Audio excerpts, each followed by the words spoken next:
Ada hal yang berubah dari generasi kita dengan generasi lama, di mana PNS yang dulunya dianggap jadi pekerjaan idaman di Indonesia, tapi sekarang malah makin banyak nih orang yang nggak mau jadi PNS. Dan gue sendiri sih yakin ya, beberapa dari lu pasti dituntut keluarga buat jadi PNS, padahal lu sendiri nggak mau. Nah, baik yang nggak setuju pun alasannya macam-macam. Salah satunya karena jam kerjanya yang terlalu padat.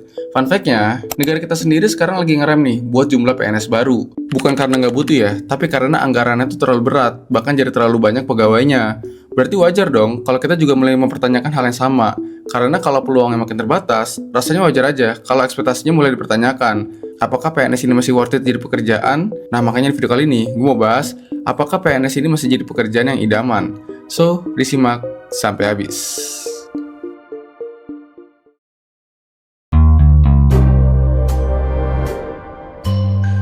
Sebelum kita bahas sisi negatifnya, kita harus bahas dulu sisi positifnya. Soalnya, ada alasan kenapa jutaan orang ini tuh masih ngejar CPNS tiap tahun. Jadi gini, yang bikin banyak orang masih ngejar status PNS itu bukan soal gajinya, tapi rasa aman dari title PNS itu sendiri. PNS itu nggak bisa asal pecat gitu aja walaupun pas ekonomi lagi nggak baik. Coba deh bandingin sama karyawan swasta. Begitu ada resesi dikit atau perusahaan lagi efisiensi, lo itu bisa aja kena PHK kapanpun. Bahkan karyawan yang kinerja bagus pun itu bisa kena cuma gara-gara perusahaan lagi rugi. Nah sedangkan PNS itu nggak bisa begitu. Makanya ini tuh jadi salah satu alasan orang tuh ngejar status ini emang karena PNS itu nggak bakal dipecat. Cuma karena negara lagi susah duit. Makanya ini bukan cuma soal gaji doang. Ini soal dimana lu bisa lebih tenang dan juga nggak perlu ngerasa ketar-ketir pas denger berita ekonomi. Karena posisi lu nggak akan hilang gitu, walaupun keadaan lagi buruk. Terus kalau soal gaji, banyak yang lihat gaji PNS itu dikit ya. Tapi faktanya, itu cuma sepotong doang. Karena ketika lu gabung jadi PNS, lu itu gak cuma dapat gaji pokok, tapi juga tunjangan yang macam-macam, dari buat keluarga sampai buat makan. Apalagi kalau profesi lu terbilang langka gitu ya, dan target bulanan kerja lu tuh bagus, gaji lu tuh bisa sampai 2 atau bahkan 3 kalinya gaji pokok. Gede banget ya kan? Jadi wajar kalau orang yang udah lama jadi PNS tuh kelihatan hidupnya stabil. Dan bahkan ada satu jaminan yang baru kerasa nilainya itu pas umur lu udah makin tua, yaitu jaminan pensiun. Karena jadi PNS, selain tunjangan yang gue sebutin tadi, lu itu juga bakal dapet jaminan hari tua. Ya gimana gak enak ya kan? Lu udah tua dan gak kerja pun, tapi duit masih aman karena bakalan ditransfer terus sama pemerintah. Tapi ini gak gratis ya, karena gaji PNS itu tiap bulan dipotong 8% buat iuran ini. Dan ini diimpun sama PT Taspen. Tapi pas pensiun, duit itu balik lagi dalam bentuk tabungan hari tua yang cair sekali, plus uang pensiun bulanan seumur hidup. Bahkan kalau orang yang udah meninggal, pensiunan itu tuh bisa langsung ke istri atau suami, bahkan sampai ke anaknya kalau emang gak punya pasangan lagi. Ya emang sih, karyawan swasta juga bisa dapat pensiunan lewat BPJS Ketenagakerjaan. Tapi itu lebih kayak tabungan yang dikumpulin selama kerja, bukan uang pensiun bulanan kayak PNS. Makanya ini salah satu alasan kenapa generasi orang tua kita tuh ngotot banget nyuruh anaknya jadi PNS. Karena ya, resiko hidup tua tanpa penghasilan itu jauh lebih menakutkan daripada resiko gaji kecil pas masih muda. Gue juga sering banget ya ngelihat orang tua yang ngebanggain anaknya jadi PNS. Karena menurut gue ya, dengan lu jadi PNS tuh lu udah dapat banyak validasi sosial. Dan bonusnya, lu bisa dapat akses buat pinjaman ke bank. Kayak misalnya nih, lu mau KPR rumah.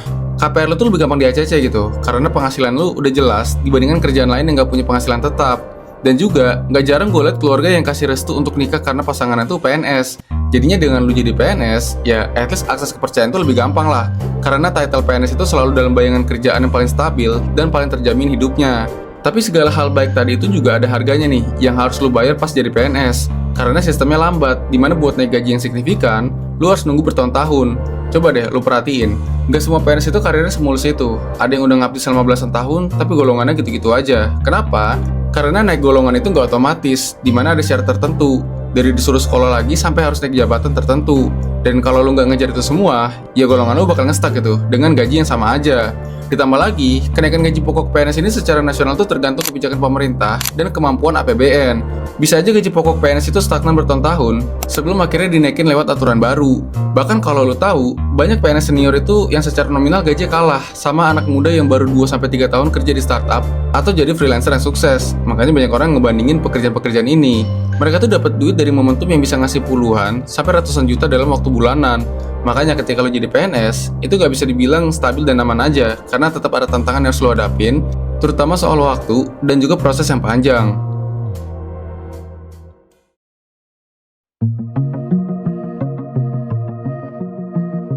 Nah, sekarang kita geser sisi lain dari cerita ini. Kalau tadi kita ngomongin kenapa PNS masih menarik, sekarang kita bahas sebaliknya. Kenapa makin banyak orang mulai ragu nih untuk jadi PNS. Jadi gini, kalau lu lihat di job market sekarang, ekspektasi kerjanya tuh udah beda total. Bahkan ada riset yang nunjukin kalau mayoritas Gen Z itu nuntut fleksibilitas jam kerja dan juga kemudahan dalam sistem kerjanya. Sedangkan kalau kita lihat di instansi pemerintahan, itu masih banyak yang bisa dibilang ribet lah gitu. Dimana lo kerja itu harus ngadepin birokrasi yang cukup ribet dan butuh approval sana-sini. Makanya ini gak cocok banget ya kan, sama Gen Z yang pengen itu satset. Jadi bukan berarti mereka nggak butuh stabilitas, tapi karena definisinya itu udah berubah. Stabilitas doang nggak cukup, tapi harus datang dari fleksibilitas juga. Nah, kenapa Gen Z ini pengen banget yang fleksibel? Karena mereka tuh pengennya work-life balance. Ya contohnya lo bisa lihat lah, sekarang itu lagi rame kan. Orang-orang tuh posting lagi kerja, tapi kerja sambil liburan di Bali. Nah, yang kayak gitu tuh didamkan banget dibandingkan dengan yang kerjanya tuh 9 to 5 dari hari Senin sampai Jumat di kantor. Ditambah lagi, mereka juga lebih berani nih buat speak up. Dimana kalau ngerasa aturan di kantor itu udah gak masuk akal atau kerjaannya ganggu kehidupan pribadi, mereka gak akan ragu buat nyampein pendapat mereka, bahkan nolak itu. Karena kalau kita bandingin juga nih ya, sekarang tuh udah banyak pilihan penghasilan yang dulu nggak ada. Kayak remote job dari perusahaan luar negeri yang gajinya tuh bahkan pakai dolar. Atau misalnya freelance gitu, kayak konten kreator yang punya penghasilan lebih besar dibandingkan PNS. Dan sekarang tuh juga banyak ya konten kreator yang liburan tuh dibayarin. Dan sebenarnya ya itu lagi kerja gitu, bukan cuma sekedar liburan doang. Nah, buat orang yang punya skill spesifik dan berani ambil resiko, potensi hasilnya itu jauh lebih besar daripada gaji PNS yang dibatasi sama golongan. Dan ini nih yang bikin banyak anak muda tuh sekarang jadi mikir, mending all in ke skill dan juga konsisten buat biar hasilnya itu besar dibandingkan jadi PNS yang katanya sih jadi beban APBN. Karena dengan lo konsisten dan rajin buat promosiin diri sampai cari klien, penghasilan lo bisa lumayan banget sampai mungkin 2 digit tiap satu campaign doang. Ini beda banget ya kan sama PNS yang mana terikat banget gitu sama penempatan wilayah. Nah, perubahan prioritas ini tuh akhirnya muncul masalah baru buat pemerintah yang sekarang tuh butuh banget skill digital kayak programmer, data analis, dan lainnya. Dan masalahnya itu ada di gajinya. Soalnya sistem gaji ASN itu kan udah diatur dan juga ada batasnya. Jadi pemerintah juga nggak bisa tiba-tiba ngasih gaji di luar standar cuma buat satu orang. Sedangkan kalau kita bandingin gitu ya sama yang swasta, gaji di perusahaan swasta, terutama yang industri teknologi, gajinya tuh bisa lebih tinggi, yang akhirnya ngebuat orang tuh lebih pilih di perusahaan itu. Ini bukan karena mereka nggak sayang sama negara ya, karena kalau dipikir lagi, jadi PNS itu terlalu banyak kesempatan yang dikorbanin, apalagi biaya hidup yang terus naik, terutama di kota-kota besar. Sedangkan di saat yang sama, gaji PNS golongan awal itu seringkali nggak naik secepat kebutuhan yang selalu naik. Jatuhnya ya kayak orang yang nge-stuck terus gak berkembang gitu. Ya paling kalau berkembang itu butuh waktu yang lama banget. Bahkan sekarang banyak orang-orang yang udah mencapai financial freedom bahkan pas usianya itu belum nyentuh 50 tahun tanpa harus bergantung sama PNS. Nah itu nunjukin kalau pilihan buat dapat stabilitas itu udah jauh lebih banyak. Artinya yang berubah itu bukan nilai stabilitasnya, tapi orang masih sama-sama nyari hidup yang aman tapi dengan cara yang berbeda. Jadinya ya PNS sekarang itu bukan lagi satu-satunya pilihan buat dapetin rasa aman, tapi cuma salah satu opsi aja.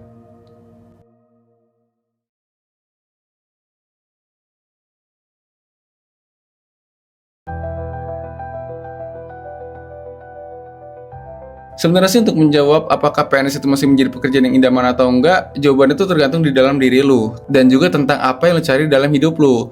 Kalau lu tipe orang yang butuh kepastian jangka panjang, dana pensiun yang aman dan nggak mau ambil risiko besar, PNS itu masih rasional banget buat jadi pilihan. Tapi kalau lu tipe yang all in gitu ya, buat bangun skill lu dari awal dan berani ambil risiko di jalur lain, ya kerja kreatif juga oke banget buat jadi pilihan. Tapi juga pertimbangin segala hal dari sisi positif maupun negatifnya, karena semuanya ya punya sisi baik dan juga buruknya. Saran gue sih lu jangan milih cuma karena ikut ekspektasi orang tua, gengsi, atau sekedar ngikutin tren. Lu harus bisa pertimbangin diri lu mampu nggak bisa kembangin skill yang emang dibutuhin di dunia sekarang. Tapi kalau dari diri lu lebih milih mana nih? Apakah jadi PNS atau pekerjaan yang lainnya? Coba tulis di kolom komen. Well, sekian dulu pembahasan kali ini, semoga bermanfaat, dan sampai jumpa di segmen selanjutnya.